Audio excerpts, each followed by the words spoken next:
Hello everyone, and welcome back to Tiffany D Writing Journey. Now today I wanted to talk a little bit about jobs for your characters and whether you're writing a short story, novella, or a novel. Jobs for your characters. I actually did a blog post recently in my blog through WordPress called Tiffany's Writing Journey.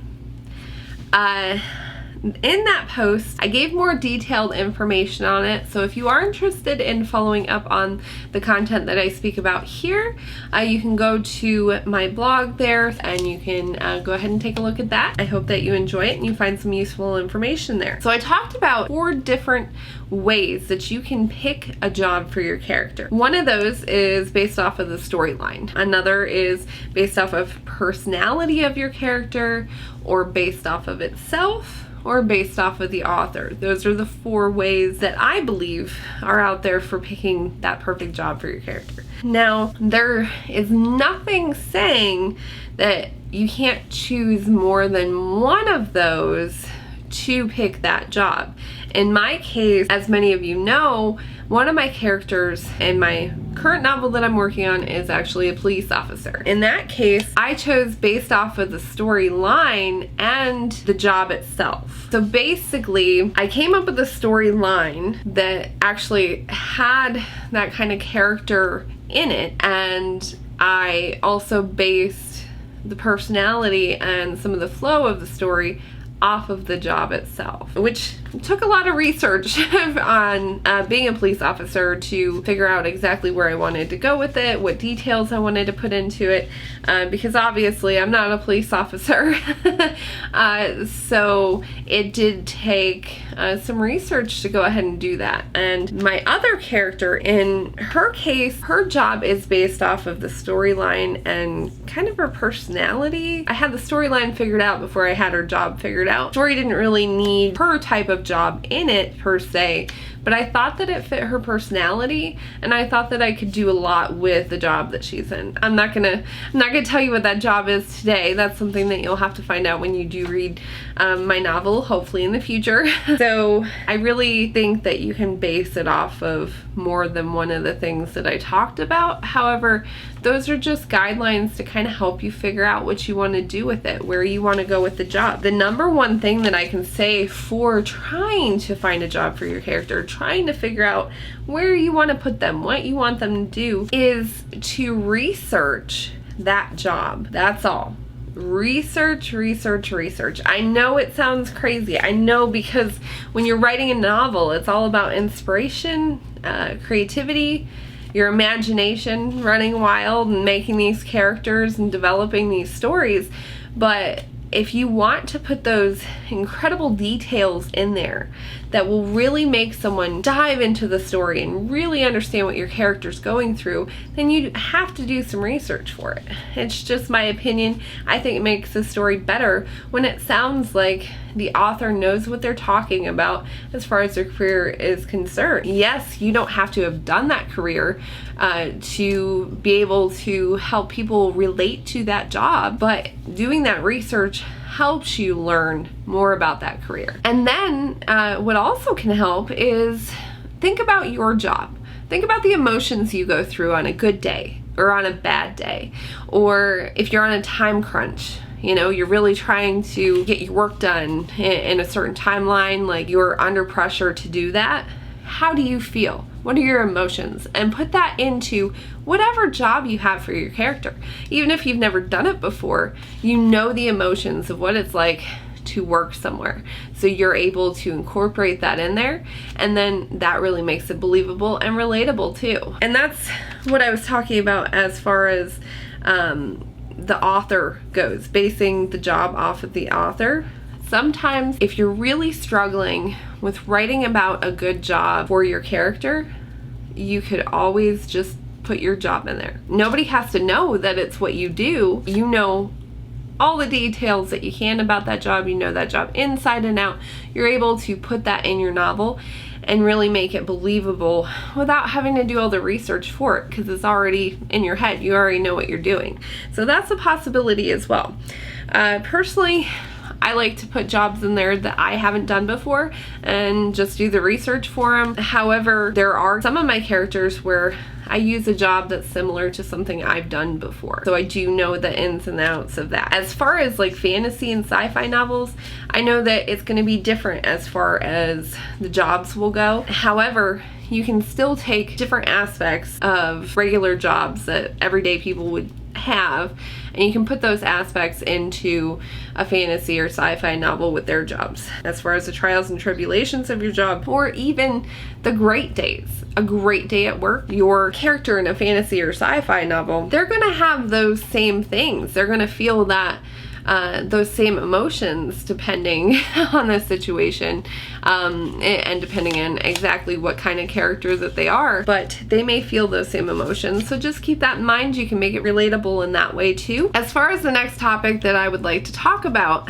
I actually did a blog post called, "Is it a short story, novella, or a novel?" I really want to dive into this topic a little bit because on all the social media platforms and stuff that I'm on, different groups and that I'm in, I've seen that topic come up a lot. It's hard to tell exactly where you're at as far as like what the word count for it is and which category that your story would fall under. If you'd like to know more on this topic, just remember, as I stated before, you could always go to my blog, and I do actually have 3 different columns stating the word count and some more information on short stories, novellas, and novels. But short stories, they're fast-paced. They're challenging your ability to condense a story to needed facts and removing the unnecessary words that are in there. So I really commend short story authors for this. It takes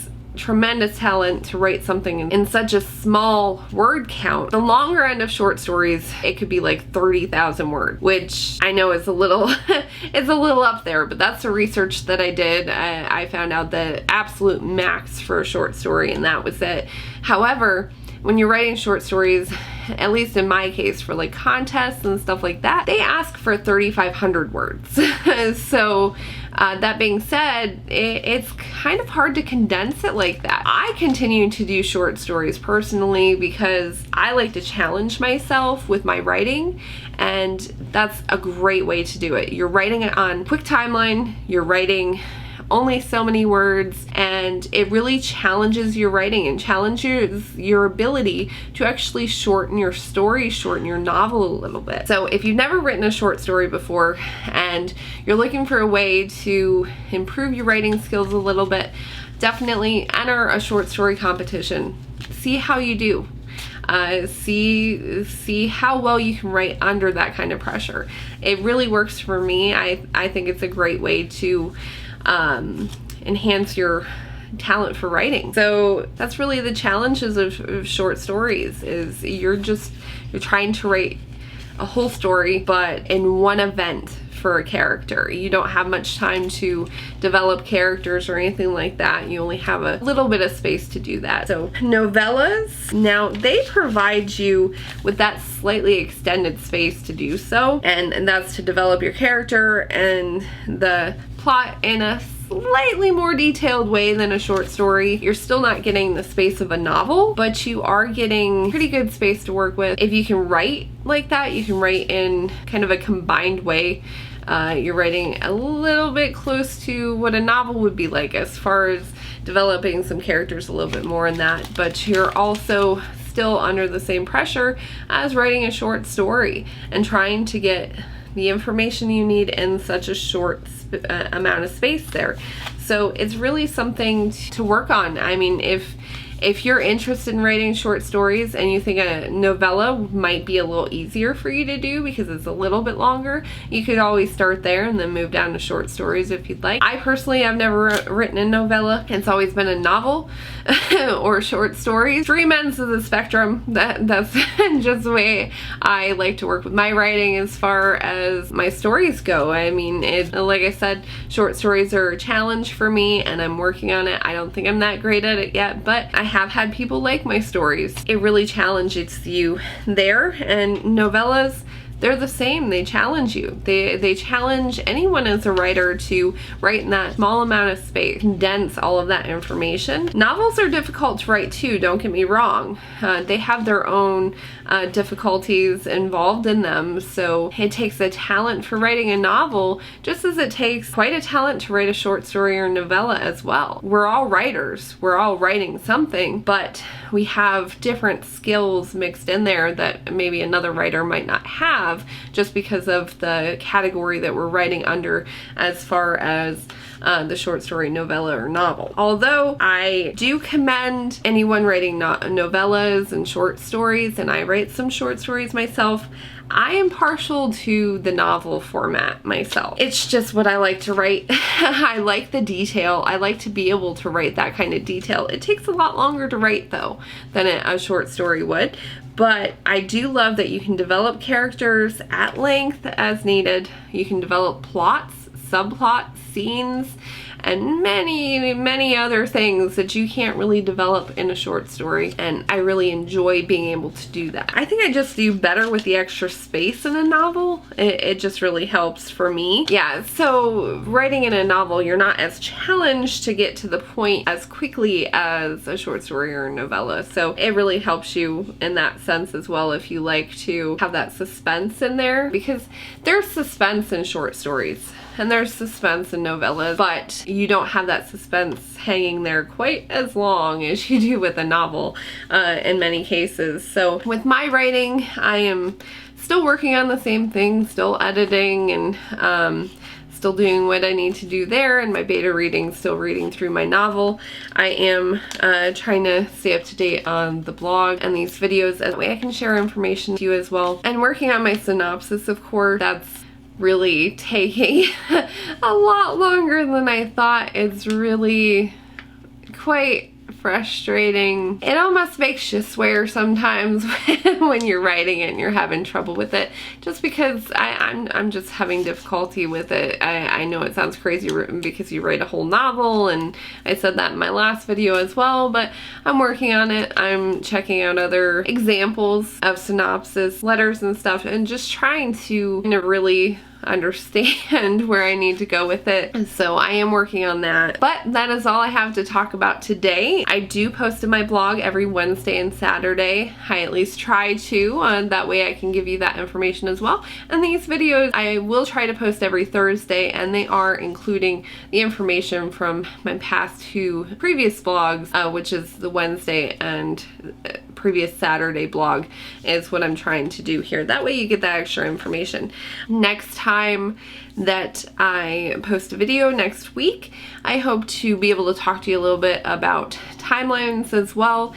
It's an older blog post that I did, but I really wanted to give you that information. I did do a table to help me with the timeline form that I can print out or I can do on the computer, and it really helps me fill in the information I need for the days I need, and hopefully I can show you exactly kind of how I handle my timeline to keep my book on track. Thank you very much for watching this video.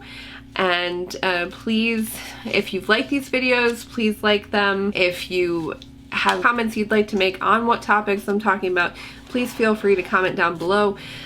Share with anyone that you think might be interested in this kind of information. And of course, subscribe if you are enjoying these videos and you want to get updates every time I post a new one. Please just hit the subscribe button there. And until next time, just keep writing.